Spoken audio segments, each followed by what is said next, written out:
And it looks like everyone has aged up in their appearance. So we've finally got the mid-age range appearance. Nem grabs your shoulders. Selene, you gotta help me, she says urgently. Mom keeps talking about how we're all gonna have to start having babies, and she gets this look about her. I don't want to have any skunky babies. Nem shudders her whole body. Why do I gotta be in a girl body anyway? I'm tougher and stronger than lots of boys, and no one's telling them they gotta have babies. What collectibles do we have? Logs, bobber fruit, and crystal clusters. Alright. Tang wants to talk. Tangent looks up from her holopalm, blinking as her eyes refocus on the middle distance and then on you. Her previously long hair is gone, buzzed close to the scalp. You almost didn't recognize her when you first saw her. You wonder if it was caused by a lab accident or something? Hello, Selene, she says, already cagey. Did you need something? No, I just came by to say hello, or hair. I mean, what's up with your hair? We're not going to comment if she wanted to cut her hair. The faintest hint of relief passes across Tang's face. You get the impression that not pressing her on her personal appearance was a wise choice. Oh, well, hello then, Tang replies. She raises her hand as if to push her hair out of her face, but stops when she realizes what she's doing. I'm rather busy at the moment, actually, so if you don't mind, you can take a hint. Gain a bit more friendship with Tangent. Dis. You find Dis sitting in the mouth of one of the wall's drainage sewers. In wet season, excess rainwater is diverted out here so it doesn't flood inside the walls. In the meantime, it looks like Dis has set up a little base here with pillows and a stash of snacks. His alien communication device hisses with static. He looks up from the holoscreen as you pop your head inside the drain. Hey, Selene, he says quietly before going back to the game he'd been playing. What are you playing? You haven't heard of it, he says without looking up. I made it myself. You squeeze into the narrow drain and sit next to Dis. On his holopad is a picture of Mars, and you watch him drag a match from the sidebar and drop it on her face. Little animated flames wiggle over the picture, leaving parts of it looking charred. It's pretty crude, but you think you get the point. Where'd you learn how to do that? It's pretty simple, Dis says. The light from his holoscreen reflects in his eyes as he looks at you in the gloom. People on Earth used to make this kind of stuff all the time, and I have a lot of time to learn new things. What happened with Mars? Dis shrugs. Same thing that always happens, he says. He resets the game and then drags a bomb from the sidebar onto the picture of Mars. It explodes and the picture disintegrates. She booked my name down for every appointment with the nanoprinter because she thinks my clothes are always torn up and dirty all the time.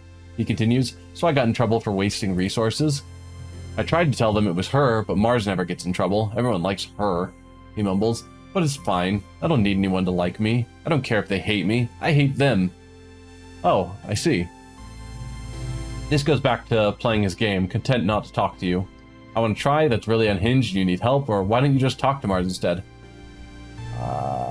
Neither of those are going to go over well, so I want to try. Sure, Dis replies. He links his holopalm to yours, and you feel the haptic pulse as the game files transfer. You open the game and are presented with an option. Whose picture do you choose? My mom? That's the only choice they're going to give me? Ouch. I guess my mom. She's always telling you to work hard at school, even though school's hard and dumb, and she grounds you when you try to have any fun. You drag a knife from the toolbox onto the picture. A wunk right through the face. It feels good, in a weird way. You probably shouldn't think about that too hard. 5 rebellion and 2 friendship with Dis. You spend a few hours letting off steam with Dis, loading different pictures of your classmates and commiserating about life in the colony. After a while, he even starts to smile a bit. I don't really want to hurt anyone, Dis confides in you. Sometimes it feels like I have so many angry thoughts inside my head that there's no room for anything else. He turns off his holopalm and looks down at his hands. Even if it makes me feel kind of gross after, it's better than feeling numb. I think normally you get other options, but I don't know what decides which character options you get for that event. So for whatever reason, all we got was our mom.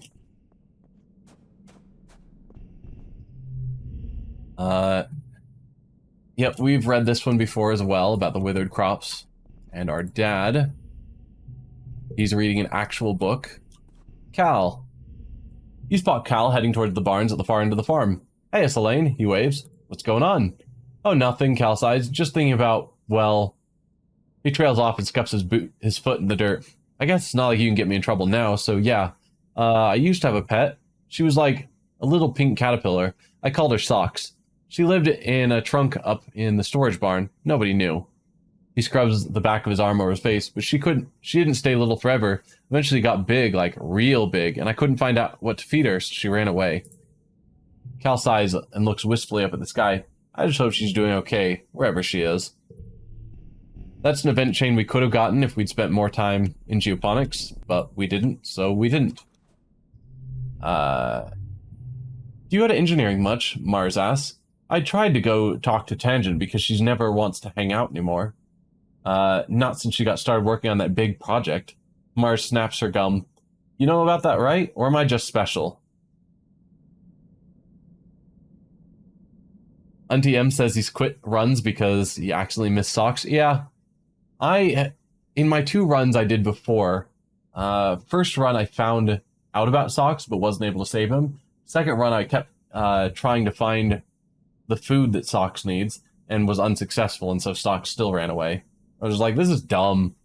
Like, if something's that important, it should have a higher priority on the event chain. But, oh well. We have a couple of these crystal clusters, so I'll give you another one. Alright. So, we still are wanting to get more toughness, which we could do here. So, when it's determining the extra points we gain for our various skills and whatnot, because sometimes we earn more than it says we're going to because we've got the Ricky with us, etc.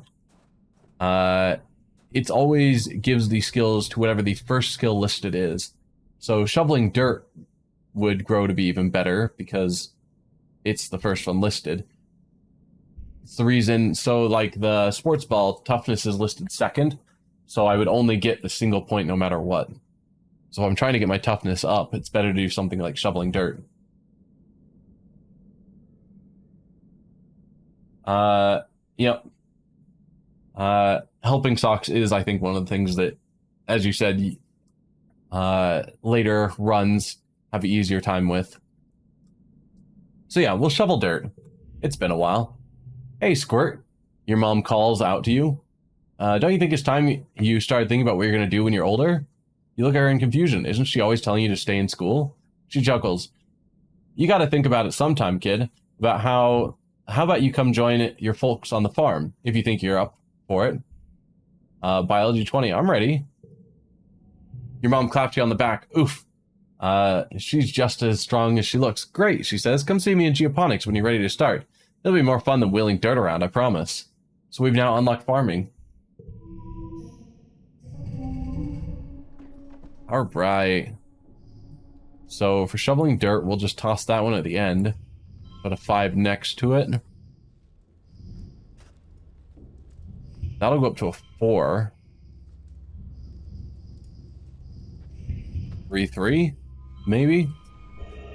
Seems reasonable.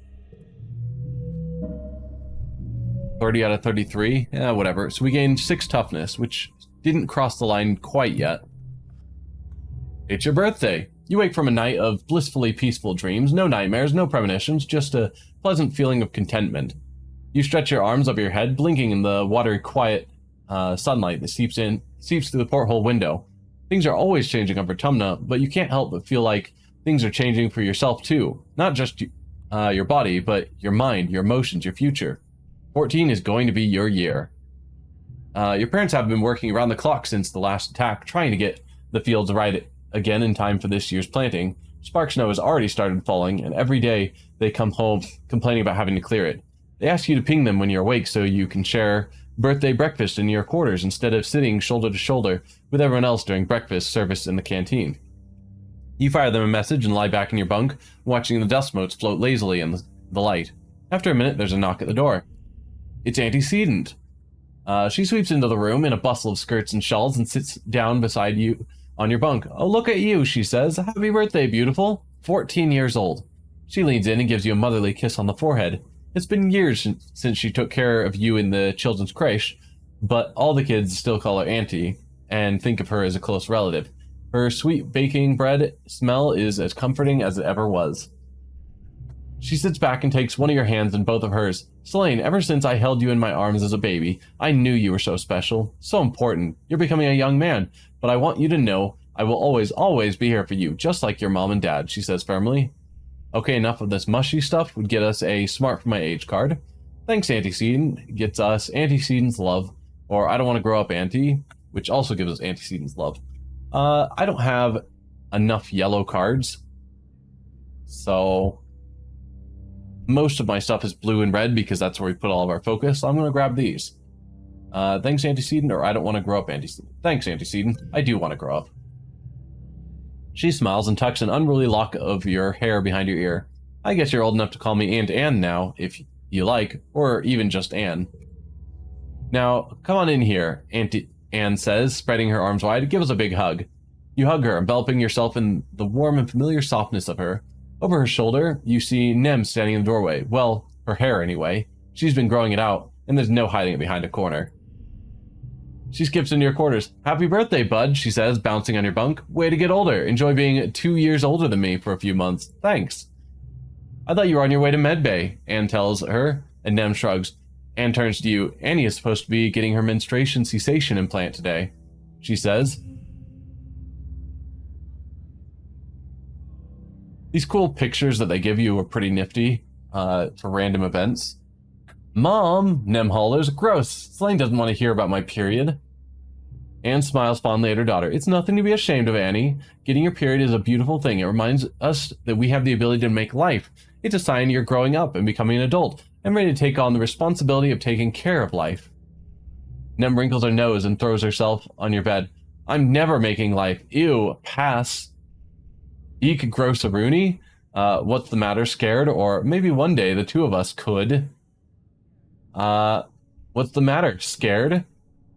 No, Nem exclaims, punching you in the arm. No, of course not. It's just super sucks that now everyone's talking about how I'm becoming a woman and how I'll finally look different from my brothers. Duh. She points at you. Don't you start too. I'll still kick your butt in sports ball, even with cramps.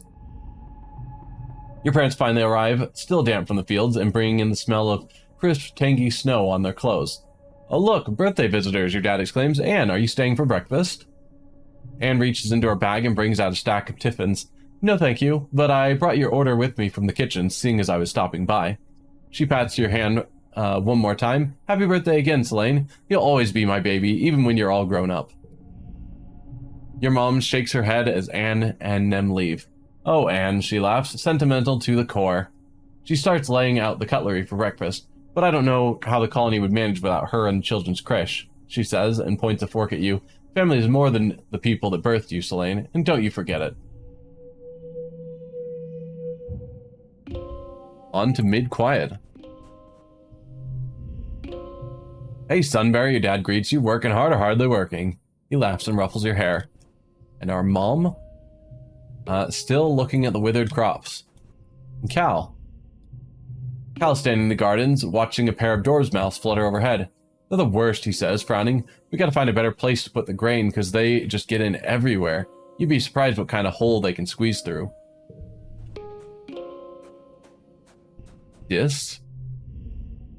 You catch Dis scrolling through his holopalm. I used to watch a lot of videos, he said, frowning. I don't know why. It's all garbage. Who cares about this stuff? It's not real.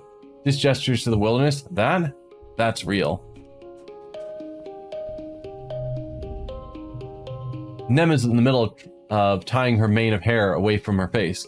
Oh, hey, Selene, she says, hair tied between her teeth. Just gotta go for a run, or just about to go for a run. Wanna come? Tang looks up from her work, holding her stomach as it rumbles audibly. What? Again? Who cursed me with this mortal form? I did not ask for this. She reaches into her bag and pulls out a protein bar. The downside to requiring less sleep is that the body burns more calories while awake, she says, taking a bite. My caloric intake is much higher, similar to that of a bodybuilder, which is fitting, as I do have the strongest brain in the colony. A bit harsh there, Tang. I think we missed Mars. Let's see if she's got anything. Ugh, Mars whines. Nothing ever happens here. Please, please, please, just anything. I'm dying here. I've watched every holo vid, and I've done every quiz and every holo zine, and I'm so tired of being a teenager on this stupid rock.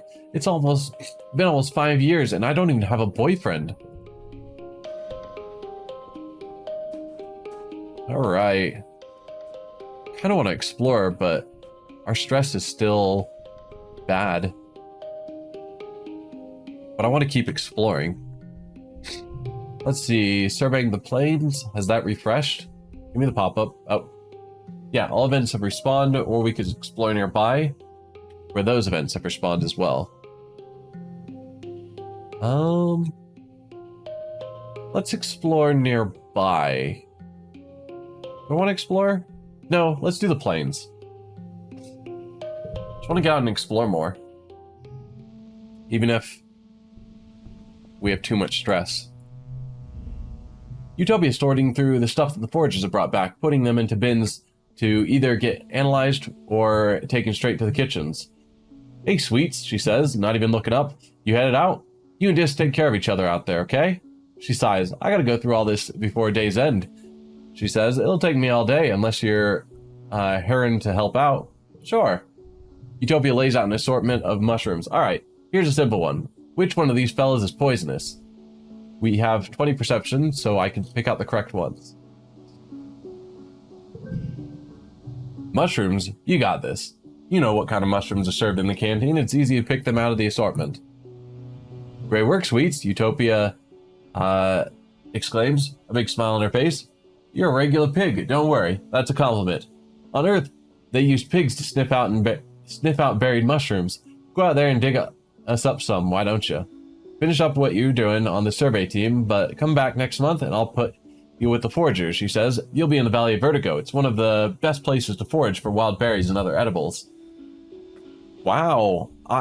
In my previous runs, I didn't unlock Forage in the Valley until at a later point when food starts being a bit more tight in the colony. Not to spoil things.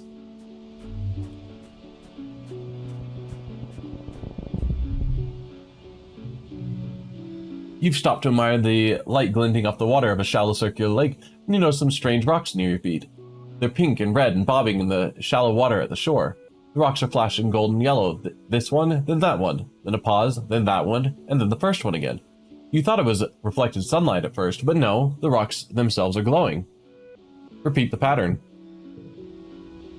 You play a memory game with them, touching the stones in the pattern they give you. You feel emotions coming from the rocks. Affection, interest, gratefulness. Somehow you understand. They like the contact. We gained 1 empathy. Are they creatures or rocks? Sometimes the lines between the two can be blurry on Vertumna. They can't move, but learn about the world from creatures who pass by and touch them, like the way animals rub to leave their scent. These rocks entice animals to play with them and leave information about the world. You get the sense they're excited for your new scent. To what end? You don't know. +2 animals. And Dis. Dis and you are surveying together, though he's mostly just throwing rocks at things and seeing what happens. This is so boring, he complains. We've seen everything here already. The other surveyors are going to cool places like this subaqueous swamp, places that are actually dangerous. We just have to wait till we're older. The Valley of Vertigo is cool. I don't want you to get hurt. Yeah, the plains are boring. The Valley of Vertigo is cool. Probably. No, we'll commiserate with him. Yeah, the plains are boring. It's not bad, Dis says, suddenly defensive. I mean, it's really pretty. It's just, I want to go somewhere I can have adventures. You know what I mean, Selene? Yeah. This goes back to chucking rocks and complaining. We're just here all the time, he says, even though we know everything about it. Utopia says we need to come back every year and take new readings. In quiet here and in pollen in the valley. And we have to be patient because we can't just take stuff without letting nature replenish itself. He sighs. And I mean, I get it, but it's still so boring. I want to explore the places. I get you, man. This one looks unique, so I'll try it. A bushbub blocking the path, lumbering slowly back and forth between a dense strand of gloop mushes, or whatever those plants are called, and a wide circular lake, like it's on some kind of patrol. It growls a warning when you try to squeeze past it. So you back off. From looking at its eyes, this isn't one for letting you through easily. We'll just leave. We've seen this event already. I think that won't... Yeah, it didn't lower my stress, so I can move on and try this one. Drifts of spark snow make this area hard to pass through. Your feet keep sinking into it, and you have to work to get them free with every step. The only way forward through here is an especially deep area. Take a break and play within it.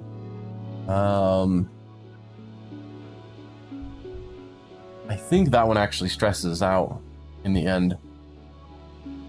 Shovel it out of the way. I don't remember. We'll just take a break and play in it. Yeah. You make a snow buddy, or at least you try. The tiny blue crystals don't pack together very well, and the stuff quickly melts just from the heat of your body. The acidic snow gives you a hot, scratchy rash between your fingers. You probably should have worn gloves. You praise your lumpy snow buddy. It looks a little sad. Maybe it just needs some accessories? With some twigs and grass and a kind of weird jelly you find seeping out of the ground, you give your buddy antlers and fur. It kind of looks like a snow bushbub. Alright, we've got one more event that we can do. It looks like that event is going to be... you.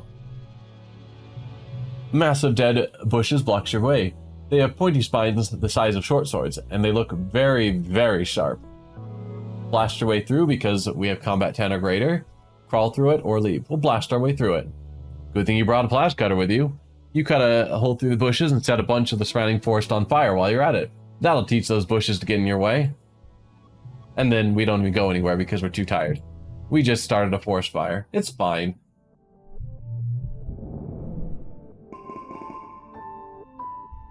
+4 perception. Alright, late quiet. Let's relax. Again in geoponics. Hopefully we level up our pet finally. Selene, your mom's voice rings through the garden before you even see her. You and Bright Eyes pause in your tracks, and then your Bricky slithers away to hide under a bush. +1 bond with the Bricky. Your mom thunders down the path. Where's that little pink bastard? She hollers, waving around a garden trowel. They ate my begonias. Your mom's been nurturing a couple pots of begonias, beautiful flowering bushes with delicate blooms, like most plants from Earth. They're exceedingly precious. Once the seed bank is used up, the only way to make more is to successfully propagate them here on Ritumna. Bright Eyes is innocent or sorry? Sorry? I assume if she's blaming Bright Eyes, it's because she knows. Sorry? You hear a hacking noise from the underbrush. Bright Eyes creeps out from under the bush and, as if on cue, horks up a wet mass of pink and yellow petals.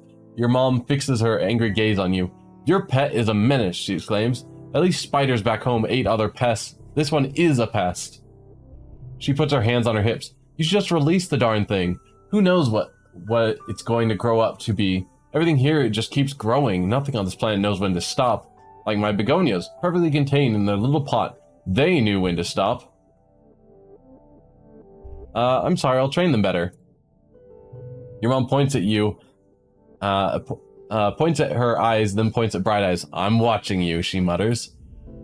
You haven't given up training Bright Eyes to follow simple commands. They clearly have the ability to understand that you're trying to communicate with them. There's just a huge language barrier. Another bonus bond. Cal gives you the idea to try clicker training, getting them to associate verbal commands with actions and rewards, using a clicking noise as positive reinforcement. You may as well give it a shot. Animal challenge. Alright, we're trying to get up to 58. Whatever card is here will turn red. Okay. I mean, I could just do something like that.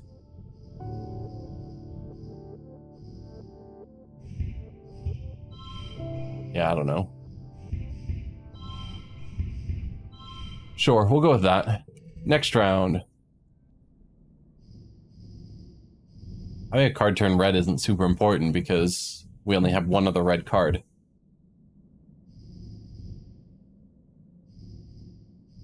We could do like 5, 5.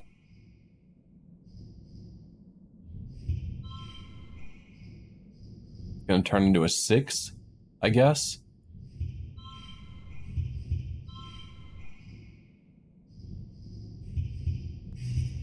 if we go there,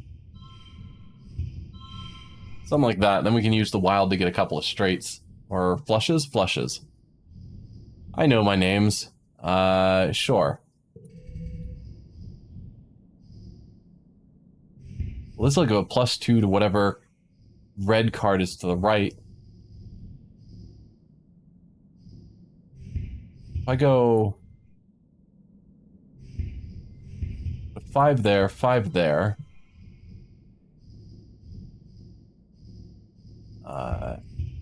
5 there. And then that is a 3. Yeah, that's not bad.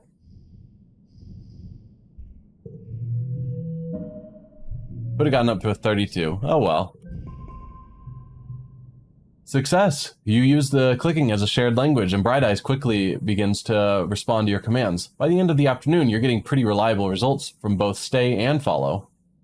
Ricky levels up to +1 on +1 skill on challenge wind and a +3 bonus on straight. So it's the straights change from +2 to +3. This is great. Ricky must be more intelligent than people give them credit for.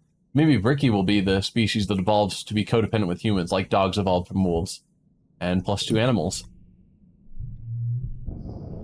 And we'll drop the 1.